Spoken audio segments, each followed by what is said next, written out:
Cewek bernama Niar Farahila itu sering dikira cowok karena kumis dan alis tebal yang menyerupai laki-laki. Hal ini dilihat dalam video seorang cewek berkumis dan punya alis tebal viral di media sosial. Dia sering diragukan jati dirinya sebagai perempuan karena penampilan uniknya itu. Kisah Niar Farahila pertama kali dibagikan oleh akun TikTok @niarfarahila30 pada Selasa 1 Desember 2020.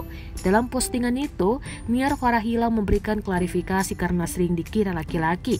Dalam video TikToknya, Niar memperlihatkan wajahnya di hadapan kamera mengikuti alunan lagu. Bulu alis yang tebal dan kumis terlihat jelas di wajah Niar. Meski memiliki kumis dan alis tebal, Niar tetap percaya diri tampil di hadapan kamera. Bahkan perempuan asal Papua Barat ini sama sekali tidak terlihat minder, meski ramai menduga dirinya adalah laki-laki. Meski begitu, masih ada pengguna TikTok yang mempertanyakan jati dirinya dan sempat mengira Niar adalah laki-laki.